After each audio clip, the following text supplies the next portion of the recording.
Greetings, my friends, and welcome to Easy Surface Effects.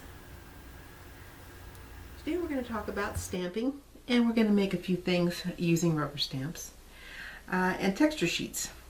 So these are a few of my favorites. They're pretty widely available.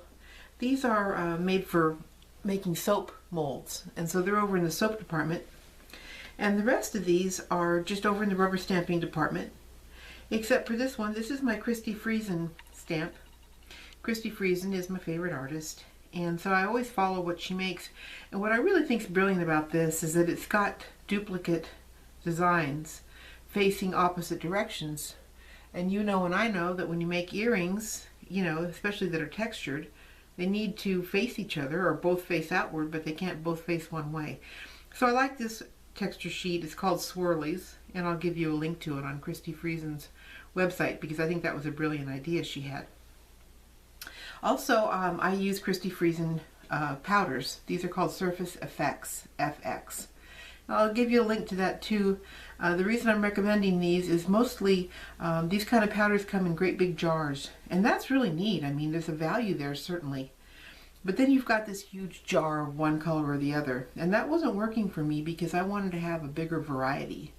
So when you use Christy Friesen's brand, it comes in these little containers, and they come like this, okay, in the different collections. Well, these quantities are really great for what we do, because when you see how little we use, a little tiny bit on your pinky, you're going to realize that having giant jars of mica powders, glitters, chalk powders isn't quite effective for the scale that we work in. So I wanted to show you that because I've really been happy to have it, and I'll give you a link. So for my first stamp today, I'm going to start with this nice sheet of white pearl, and it's on a number 1 or the thickest setting. I may have been remiss in not explaining to you that when I say number 1, that's the thickest, and we're going all the way up to the highest, which is 8 or 9. But I really shouldn't say that. I should always say thickest setting, because your machine might have the numbers reversed. Now, you are certainly smart enough to realize whether we're using a thick or a thin piece, and I never recommend going thinner than number 6 for most projects because it's just so hard to work with. But it would be good to clarify that. So you've got your number 1 or thickest setting piece of some nice white Sculpey Primo pearl is what this is. And I'm going to shoot it with some water. There are a lot of clay release agents to be had, but it is beyond me why anyone uses anything but water. Because you can use or Armor All or powder or all these things that I've tried, and they're harder to come by and they don't work as well, so it's water. So I'm going to take my stamp and I'm going to press down on it. Now, I usually stand up to do this. So make sure that your work surface is nice and flush. I did this on a frame once that had glass in it, and guess what? I blew that frame out. In fact, I did it on film. So, you don't want to do that. So I've got a super good impression. It's really pretty. And now that I've got my impression, I'm going to blot it off because we don't need the water anymore. I'm going to take it back off the work surface. I'm going to use a blade now because I don't want to just pick it up and peel it off by the corner, or it'll distort everything quite a bit. So I'm going to make sure it's not going to slip and slide on me while I work with it. And I'm going to put it back down here. So I've trimmed off that square just to keep the mica powder off the edges I might need to use for some other project. And I shake this up a little bit and open it up. The reason I do that is because I like to work out of the lid. So this color is called Tide Pool. I just love it. And when you work out of the lid, you don't accidentally get way too much powder on it, because it doesn't take very much.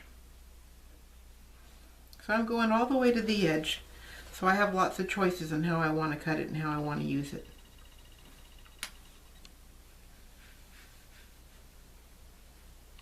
See how easy that is, and it really gives you a lot of effect for the amount of effort that it takes. So here's another method to use your powders I think you really like. This time we're kind of slopping it all over because we want to get it down into the pattern. So rather than taking over the surface like our last one did, This one's going down into the impressions. And the reason I have a piece of paper under it is because we're going to want to pour this back into the jar. So we're kind of being free with it, and we're patting it down in there with a stiff brush. These little craft brushes are great. Just test them, make sure the hairs aren't going to come out of them if you ever use them for, you know, something liquid. But other than that, they've been pretty good, and they're easy to wash, and then if they get real bad, you can toss them without feeling too bad. They're very inexpensive. And I'll give you a link to get them. I'm sure they're probably everywhere. So with this one, see, I've really made a point of getting it down into the pattern. And I know that it's in there now, and I'm going to take this and put it back in here.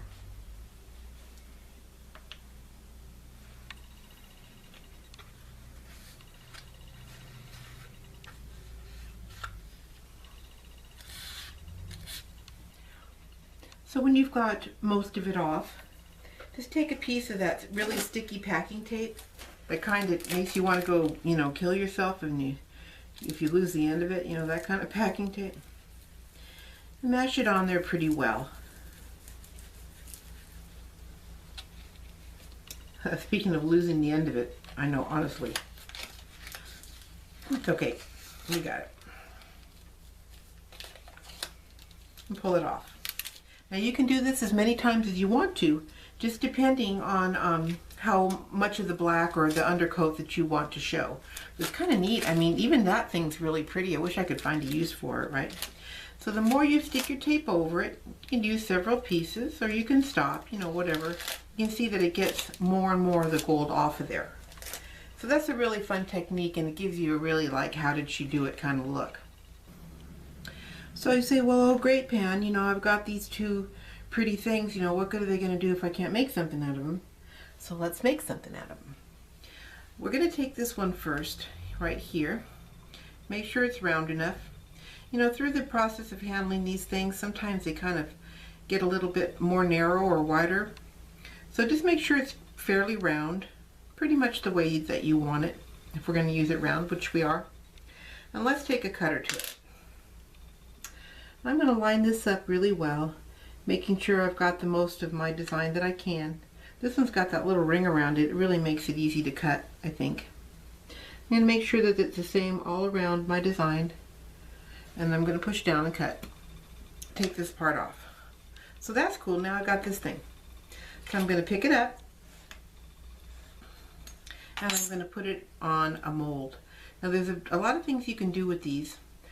You can put them on one of these things, which is a hollow bead maker mold to form domes. Or if you don't have that, all you have to do is put it on a light bulb. So we're going to take your nice little round thing and we're going to put it on here, okay? And we're going to cook it on this light bulb. So all I have here is a jar with a light bulb and this thing. Just settle it down on the edges, okay? And that's really all you have to do with it. If you want it to be a little bit thicker, you could have laid it on a backing before you put it on the light bulb. There's all kinds of things you could do. But I think that's fine for that one, and I'm going to show you the other one. So with this one, I'm going to use these teardrop shape, because they're super interesting looking. And what I'm going to do is take a sheet of black, and I'm going to cut it out in graduated shape. So I want to decide my biggest shape first. So I think my biggest shape is going to be this one here. So I'm going to do that one. Then I'm going to go down the line, cutting different sizes of this.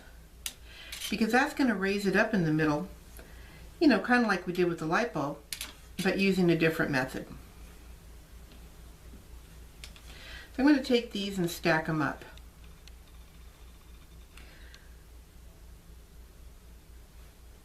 And just center them up, you know, as best you can. You're going to be working with this a little bit more, and it, like everything, doesn't have to be perfect.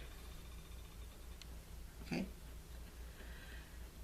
So you want to settle them down right along here, like this.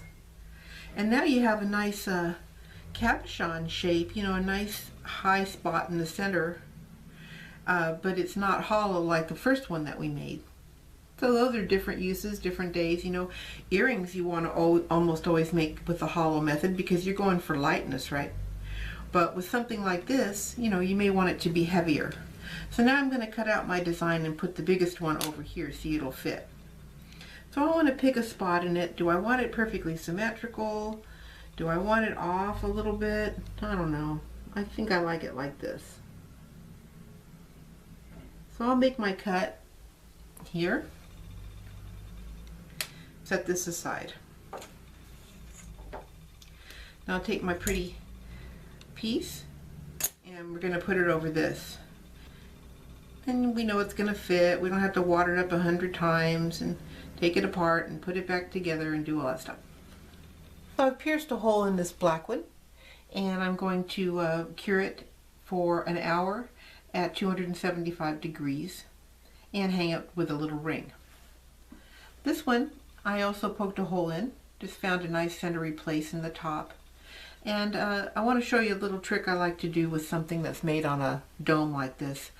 These edges are going to show, and you can put some trim around them, and there's lots of things you can do.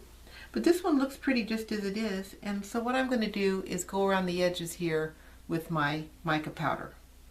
And it just makes such a gorgeous finish because once this stuff is baked on there, it's permanent. And then we're going to coat it as well just to make sure it never wears out.